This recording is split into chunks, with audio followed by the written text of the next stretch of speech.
dalam otak, sensornya semua sama. Kecepatan kemampuan berpikir yang diolah oleh sebagian orang yang disebut IQ juga tidak berbeda jauh. Kemampuan menyimpan data sama. Anggap otak itu komputer, anggap otak itu hardware. Semua manusia sama. Lalu di mana bedanya? Mengapa yang satu lebih sehat dari yang lain? Mengapa yang satu mudah tertawa? Mengapa manusia yang lain mudah mendapat jodoh? Mengapa dia lebih cepat mendapatkan uang? Otak sama, nasib beda. Nasib. Ini batu sandungan pertama. Ada sebuah sistem pada manusia yang namanya belief system. Sistem keyakinan. Ini ditanam di subconscious seseorang. Jika sudah ditanam di posisi ini, merubahnya memerlukan teknik khusus. Cara biasa tak akan pernah berubah. Misalnya, kebiasaan merokok. Maaf, saya mengambil contoh merokok karena mudah difahami. Saya tidak merokok dan saya juga bukan anti orang perokok. Kembali merokok sebagai contoh. Dalam iklan di TV secara vulgar ditulis, merokok bisa menyebabkan kanker, gagal janin, penyakit paru-paru, dan lain sebagainya. Dibacakah oleh setiap perokok? Ya. Berhentikah mereka? Takutkah mereka? Tidak. Mengapa? Inilah kerja otak. Otak conscious yang menguasai informasi pengetahuan hanya menguasai 12% dari sebuah tindakan. Sementara subconsciousnya, pikiran bawah sadarnya memberikan kontribusi 88%. Informasi tadi hanya menempel di conscious, tidak menjadi gerak. Otak subconscious bawah sadarnya menganggap merokok itu nikmat. Itulah yang dilakukan karena 88% yang mengendalikan. Kita kembali ke prosperity conscious, kesadaran kemakmuran, IQ kaya, tulang kaya, balung sugih, apapun itu. Bagi Mind Master, ini adalah software kaya yang mereka miliki. Kesadaran kaya adalah software. Saat ini ada 375 orang kaya memiliki software ultra kaya. Kenapa? Karena kekayaan 3 miliar manusia kalau dijumlahkan sama dengan kekayaan 375 manusia ini. Alias yang 3 miliar manusia tidak memiliki prosperity conscious. Mulai bisa menerima? Masih berat? Di mana nasib? Ya, ini pertanyaan kecil dari sekelompok besar. Ini pertanyaan saya juga. Saya mengalami jalan kehidupan yang naik turun seperti gelombang laut selagi badai. Saya pernah memiliki materi berlimpah yang dalam 3 tahun kemudian tinggal di rumah kontrakan dengan masih menanggung hutang besar lagi. Kemudian kembali berlimpah materi yang kemudian kembali terpuruk. Balik lagi naik ke atas, lalu terbalik di puncak dengan beragam kisah. Saya banyak bertanya urusan ini, urusan jalan hidup. Hingga saya memutuskan belajar kemanapun dan mencari kemanapun untuk mendapatkan jawabannya. Sampailah saya belajar ke Ramtha School of Mind di Australia di tahun 2001. Disinilah semua terungkap, setidaknya menjawab pencarian saya. Kemudian ilmu servomekanisme ini saya kemas. Jadilah pelajaran servomekanisme bergabung dengan prosperity conscious ala Mardigu. Jujur, sejak saat itu ekonomi menjadi mudah, bisnis menjadi mudah, hubungan relasi semua menjadi mudah. Dan saya akan buktikan dengan contoh-contoh praktis dalam serial berikut ini.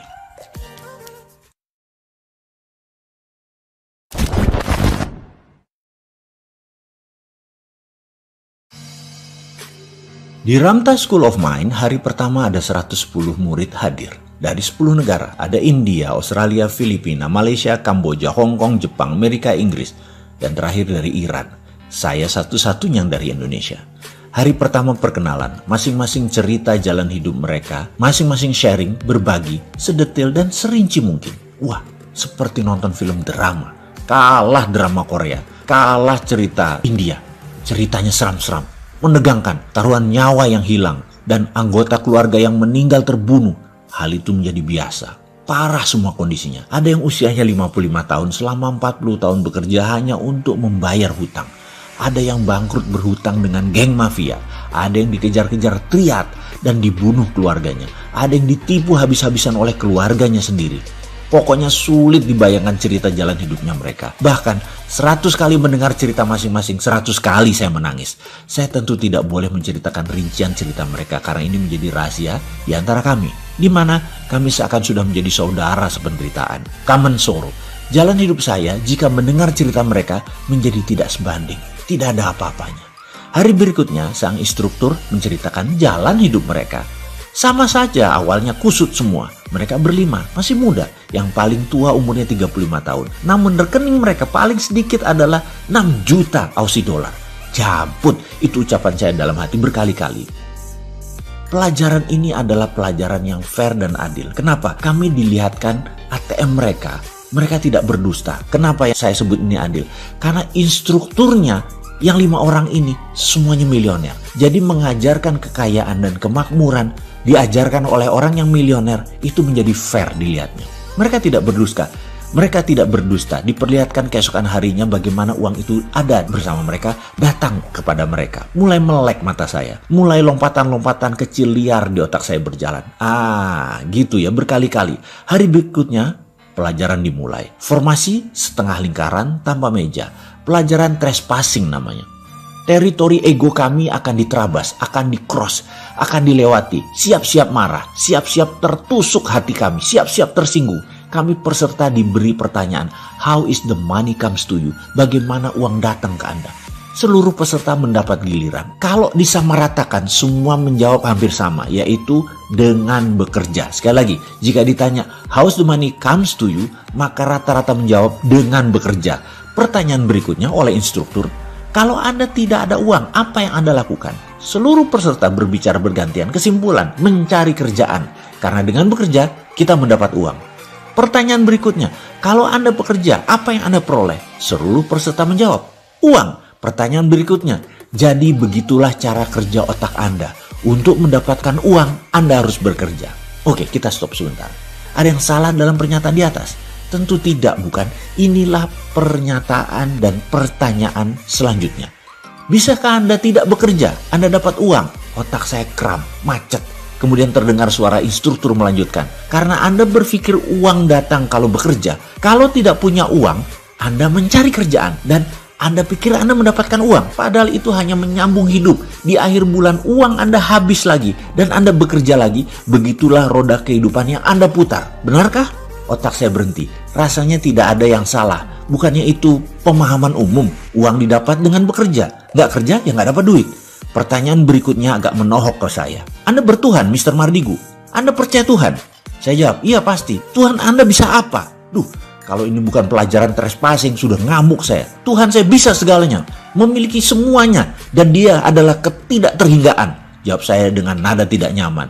Instruktur saya bernama Geoff mendekat. Tuhanmu tak terhingga dan bisa ngapain aja. Bisa semuanya. Dia berkata begitu. Bisakah Anda meminta pada Tuhanmu? Kamu di rumah, duduk dengan orang yang mencintaimu dan yang kamu cintai, mengerjakan sesuatu yang sesuka-sukamu, uang kamu tak terhingga. Bisa nggak? Saya gelagapan. Ditekan lagi. Bisa nggak Tuhanmu mendatangkan uang kepadamu tanpa kerja, hanya mengerjakan yang kau cintai, dapat uang tak terhingga? Bisakah?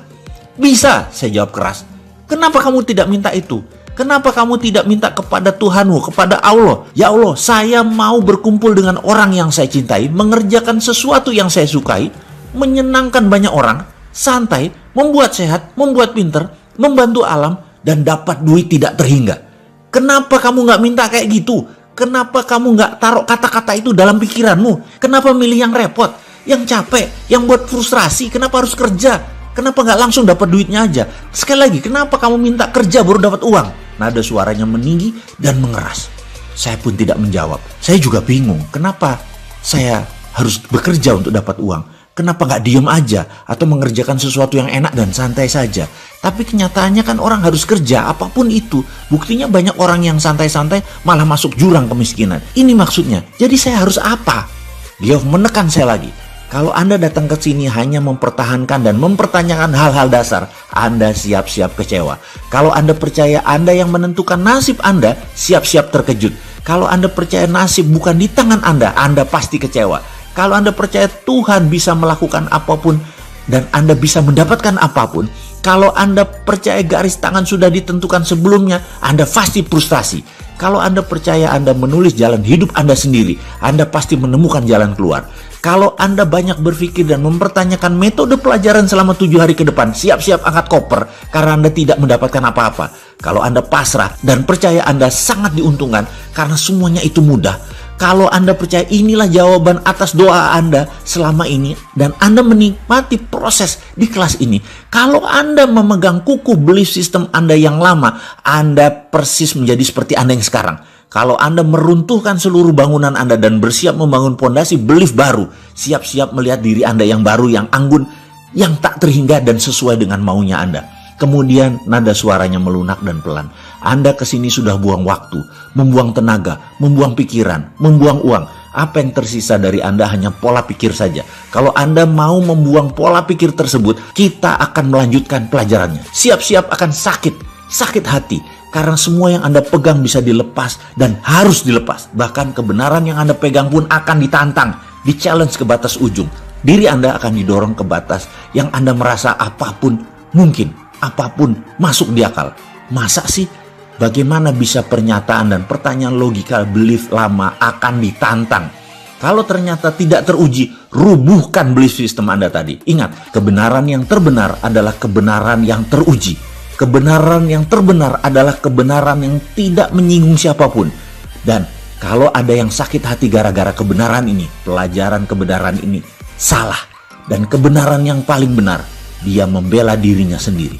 Oleh karena itu sahabat, Anda sudah membuang waktu, Anda sudah membayar mahal video ini, Anda harus mendapat pelajarannya. Ikuti semua perintah-perintah ini sedetil mungkin, karena Anda pasti berubah menjadi Anda yang baru.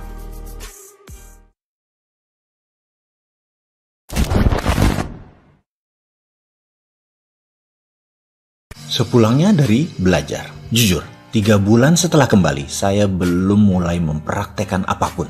Belief system saya tertabrak-tabrak. Pertanyaan, nasib kita yang menentukan? Sementara saya punya keyakinan nasib ditentukan Tuhan. Sebuah tabrakan belief system. Saya belum bisa menerima. Kalau saya tidak terima, maka saya harus menerima kondisi saya sekarang, berhutang dan hidup susah waktu itu. Memulai sesuatu akan terbawa putaran yang sama. Memulai yang baru harus merubah belief system. Ini pengalaman saya dan mungkin hanya terjadi pada saya. Saya juga teringat sebuah pelajaran dasar. Salah satunya pelajaran meng-cancel doa.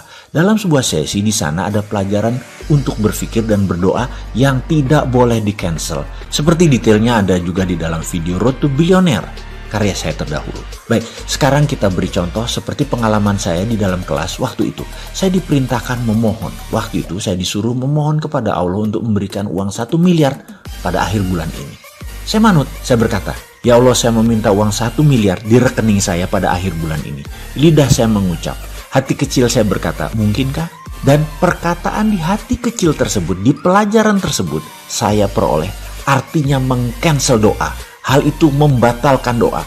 Kita tidak boleh mempertanyakan doa yang kita buat sendiri, karena itu artinya meng-cancel. Dalam membuat permohonan, sekali lagi, kita tidak boleh cancel.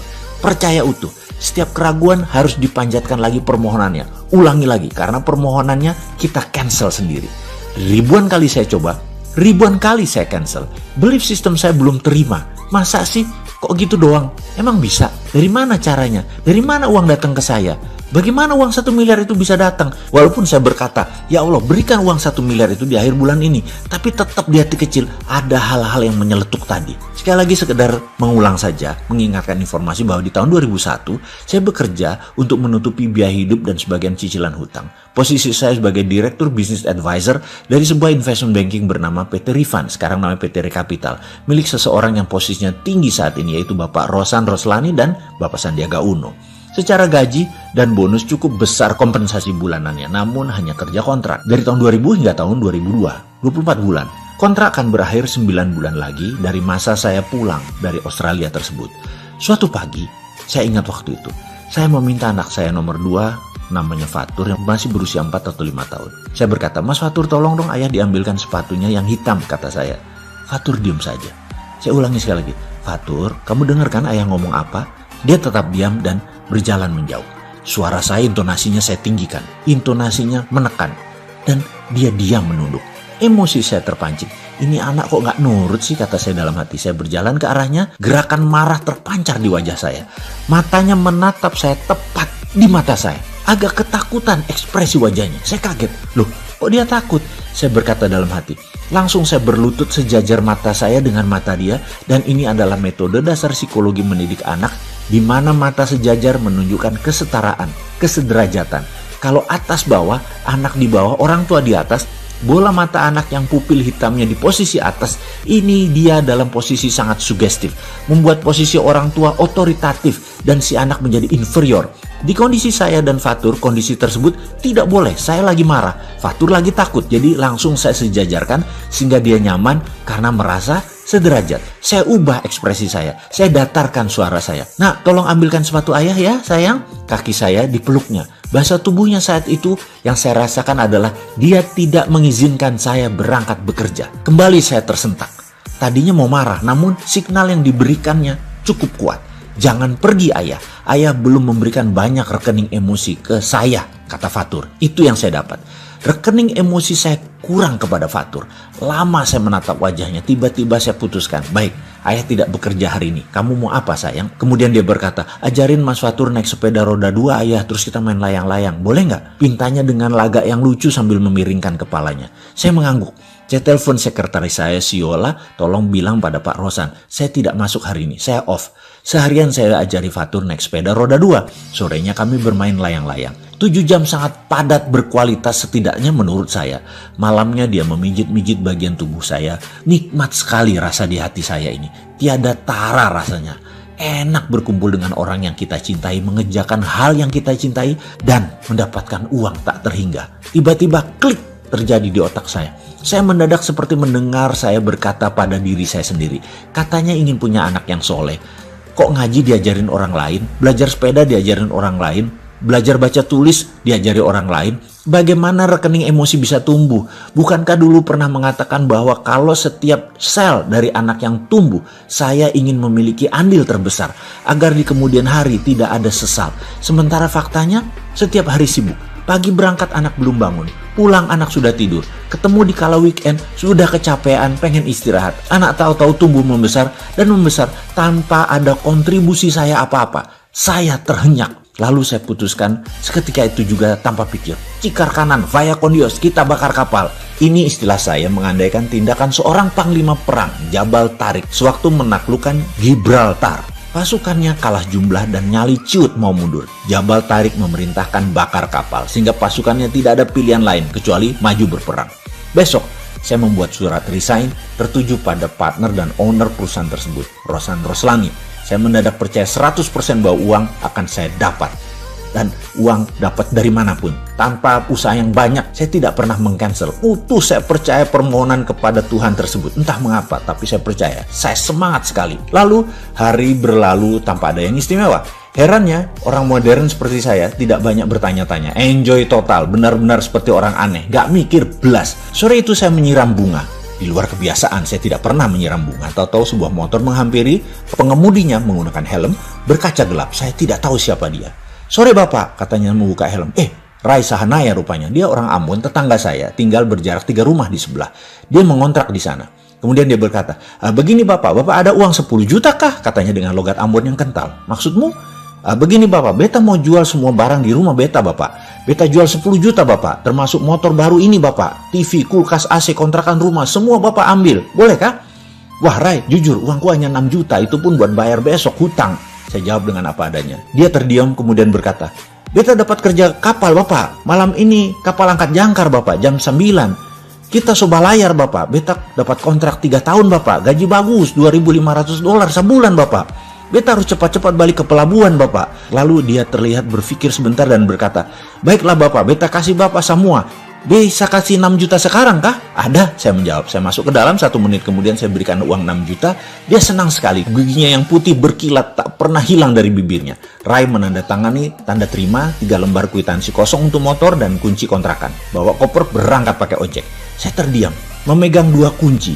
1 kunci rumah kontrakan, 1 kunci motor berserta surat-surat. Saya ke kontrakan yang lebih luas sedikit dibandingin rumah kontrakan saya. Cukup rapi untuk seorang bujangan. Barang-barang terawat. Keesokan harinya saya jual semuanya kecuali motor. Karena saya butuh pengganti Honda Tiger yang saya jual buat ongkos saya ke Australia waktu itu. Total saya memperoleh sisa uang 19 juta. Dan rumah kontrakan yang masih 1 tahun lagi. Bayangkan, Catatan, kontrak saya itu tinggal 2 bulan kala itu. Yang jadi pertanyaan sekarang adalah, inikah prosperity conscious itu? Apakah servo mekanisme saya sudah benar, yang jeleknya sudah terbuang?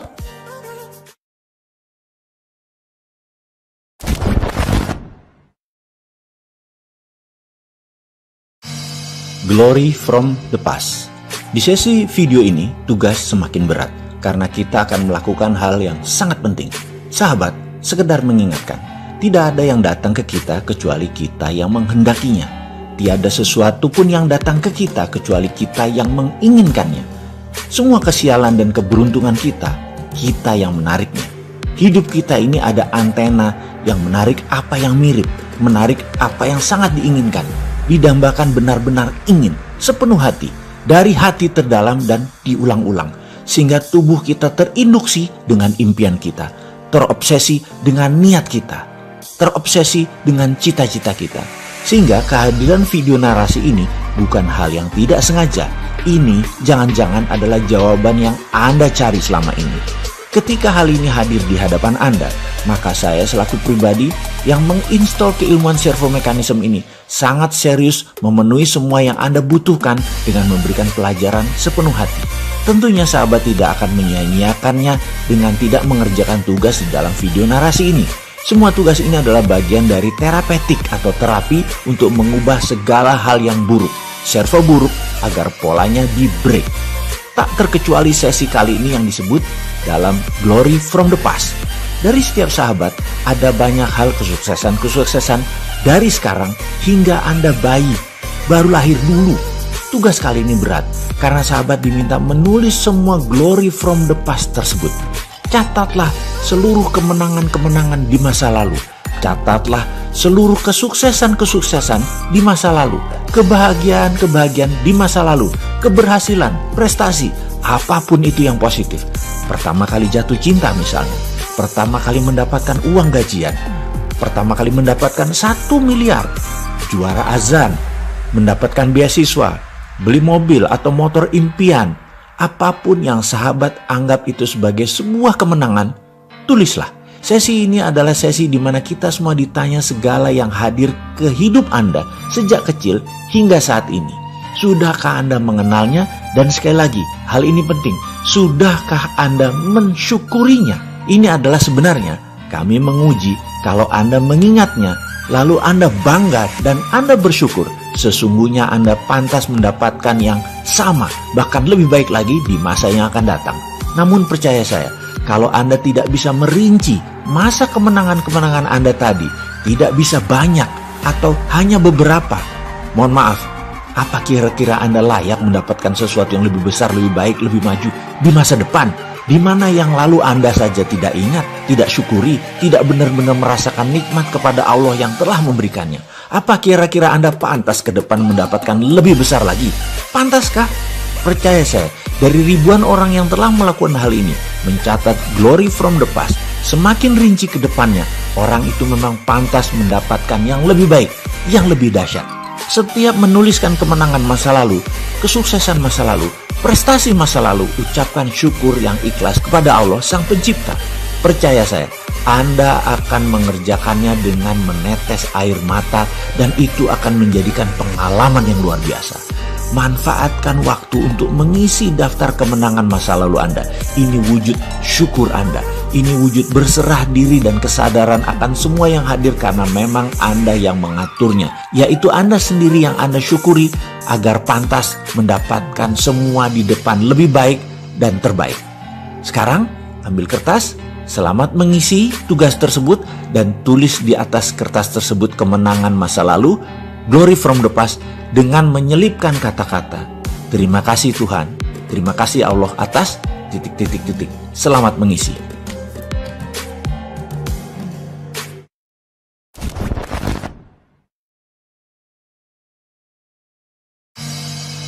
Pasti semua sahabat ingin memiliki hubungan yang baik dengan keluarga, dengan teman, dengan relasi, dan juga dengan tim di dalam perusahaan atau organisasi yang Anda berkecimpung di dalamnya. Ada sebuah teknik yang menarik yang sangat efektif di dalam membangun tim trust atau kepercayaan tim tadi. Teknik ini juga sangat baik untuk membuang servo negatif atas kebiasaan buruk yang Anda miliki. Pelajaran dasar pemahamannya begini, otak manusia itu sangat dahsyat. Apapun yang kita ciptakan bisa kita tambahkan atau kita hilangkan. Misalnya ada seseorang yang takut dengan kecoa. Mendengar kecoa disebut saja sudah merinding, jijik. Hal itu karena memang tercipta oleh pengalaman hidupnya. Entah di rumah dulu waktu dia kecil, orang-orangnya pada lebay. Kalau ada kecoa teriak-teriak ketakutan, sehingga orang itu pun menjadi ketakutan. Atau ketularan takut. Lalu pernah ketika jalan menuju dapur, tangannya kejatuhan kecoa yang membuat gelas di tangannya jatuh. Perasaan jijik, sebel, terus ditambah lagi dimarahi oleh orang tuanya yang galak. Lengkap itu database akan ketakutan terjadi dalam dirinya. Ketika dewasa, mendengar kata kecoa saja sudah menimbulkan ketakutan dan rasa jijik yang amat sangat. Lalu ada teknik penyembuhannya. Bagaimana? Sederhana, hanya dengan kekuatan pikiran, kekuatan perasaan, dan belief system percaya. Hal ini bisa disembuhkan. Dia, teman kita tadi yang trauma tadi dengan kecoa, dibayangkan di tangannya, hadirkan melalui imajinasinya, ada bola kristal di tangan. Hanya dalam imajinasinya ada bola kristal bening di tangannya. Lalu perintahkan ke dia, hadirkan bayangan TV di dalam bola kristal tadi. Dan setelah dia membayangkan TV di dalam bola kristal tersebut, lalu kita katakan, hadirkan bayangan kecoa ada di acara TV tersebut, di dalam bola kristal tersebut. Di awalnya dia mungkin agak jijik atau agak takut, tetapi ingat, ada dua lapis yang melindungi dirinya dari kecoa tadi dalam bayangannya. Satu, itu di TV. Dua, TV-nya ada dalam bola kristal. Lalu beri dia ilustrasi bayangan bahwa bola kristal tadi ada kabut warna hitam yang menutupi pemandangan dirinya ke kecoa tadi, dan kemudian timbulkan perasaan superior bahwa dialah pengendali bola tadi. Dia bunuh dengan kabut hitam kecoa tadi, dan dalam hitungan 3, 1, 2, 3, bola kristal tadi perintahkan ke dirinya, buang sejauh-jauhnya. Percaya saya, bawa kecoa plastik, dekati dia. Saat itu dia akan merasa tidak terlalu jijik lagi atau traumanya terhadap kecoa hilang. Setidaknya 50-90% berdasarkan pengalaman akan hilang traumanya atau sembuh. Oke, kita bukan mau mendetailkan teknik ini, tapi kita ingin bagaimana servo kita yang jelek hilang dan tim kita menjadi kompak. Biasanya dalam organisasi saya, kita akan melakukan projected imaginary tadi bersama-sama. Katakan kantor kami yang di Jakarta, kami menyewa villa di puncak yang bisa buat tinggal 25 staf tim kami. Yang mana acaranya nanti sederhana. Kita hanya makan malam, lalu menyalakan api unggun. Ketika api unggun lagi disiapkan, semua peserta wajib menulis di sebuah kertas akan masalah dalam dirinya yang akan dibuang. Kertas ini nanti akan digulung-gulung, digenggam, lalu dibuang ke dalam api unggun. Ketika api membesar, setiap orang maju satu persatu bergiliran dan menceritakan apa masalah dirinya yang mau dia buang selama 1 menit. Semua yang sisanya hadir mendengarkan dengan seksama, tidak ada suara, hanya yang maju ke depan yang berbicara. Iringi dengan musik instrumentalia untuk memberi kesan syahdu. Apa yang terjadi? Anda bisa menitikkan air mata di beberapa teman yang bercerita tadi. Karena memang setiap luka punya cerita. Dan di sini kita akan mengenal sisi dalam dari sahabat kita tadi. Lalu dia akan membuang bola kertas tadi. Dia membuang satu masalah besar dalam dirinya.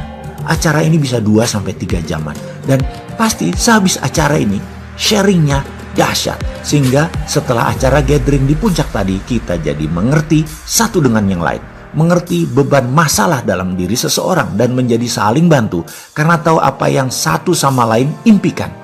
Suasana tadi hanya bagian dari pelepasan servo mekanisme negatif seseorang atau kelompok.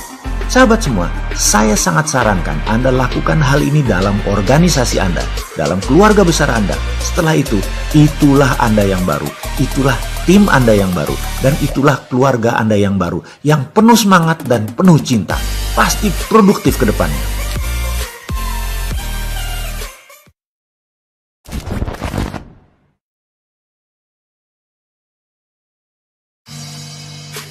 Kompetensi kita bicarakan sekali lagi. Konon, semuanya adalah persoalan kompetensi semata. Karena itu kita harus mengulangi pemahamannya agar lebih solid. Apapun yang kita dapatkan dalam hidup ini nyaris merupakan ekspresi dari kompetensi kita.